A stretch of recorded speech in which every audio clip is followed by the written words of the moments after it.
মাঝ রাস্তায় এই জানাজা নামাজ রংপুর সিটি কর্পোরেশনের। অংশগ্রহণকারীদের দাবি, সিটি কর্পোরেশন বেঁচে নেই, নাগরিক ভোগান্তিতে মৃত্যু হয়েছে সংস্থাটির। তাই প্রতীকী এ জানাজা পড়ে অভিনব প্রতিবাদ জানিয়েছেন ভুক্তভোগীরা। রংপুর মহানগরীর জাহাজ কোম্পানি মোড় থেকে সাতমাথা পর্যন্ত 4 কিলোমিটার সড়ক দীর্ঘদিন সংস্কার না হওয়ায় ক্ষুব্ধ এলাকাবাসী। বৃষ্টি হলে রোডে মনে করেন অ্যাক্সিডেন্ট হয়, বাচ্চা কাচ্চা পড়ে যায়। সেদিন একটা বাচ্চার হাত ভেঙে গেছে, 1.5 বছর বয়স বাচ্চাটা। আসলে এই জিনিসগুলো যখন আমার চোখে পড়ে, তা বিষয়টা আসলে কোনোভাবে মানি নেওয়ার মতো না। একটা অসুস্থ মানুষকেও এই পাশ দিয়ে নিয়ে যান, সে আরও অসুস্থ হয়ে যাবে। মানে একদম চলাচলের অবস্থাতে নাই এই রাস্তাটা। বৃষ্টি হলে অ্যাক্সিডেন্ট হবেই।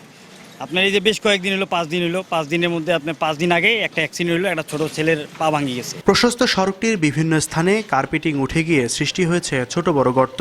কোথাও কোথাও গর্তে জমে থাকা পানি দুর্ঘটনার আশঙ্কা তৈরি করছে, আবার কোথাও ধুলার ঝড় অসহনীয় হয়ে উঠেছে চলাচলকারীদের জন্য। পথচারীরা বলছেন, প্রতিদিন ঝুঁকি নিয়ে চলাচল করতে হচ্ছে তাদের।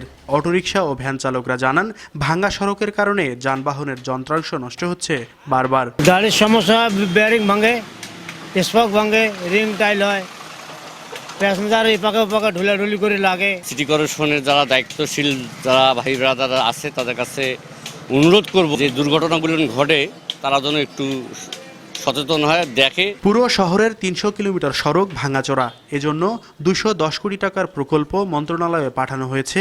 অনুমোদন পেলে কাজ শুরু হবে বলে জানান রংপুর সিটি কর্পোরেশনের প্রধান নির্বাহী কর্মকর্তা। এই যাবত আমাদের যেটা রাফ এস্টিমেট, সেটা হচ্ছে 300 কিলো আমাদের হচ্ছে মেরামতের উপযোগী হয়ে গেছে। এখানে আমরা প্রায়োরিটির ভিত্তিতে যেগুলো অতি জরুরি সেগুলোকে আমরা ডিপিতে পাঠিয়েছি। এগুলো আসলে আমাদের হয়ে যাবে। জনদুর্ভোগ নিরসনে শহর জুড়ে ভাঙাচোরা রাস্তাগুলো দ্রুত সংস্কারে মন্ত্রণালয়ের দৃষ্টি আকর্ষণ করেছেন স্থানীয়রা। Mahmud Rafin, star news, Rangpur.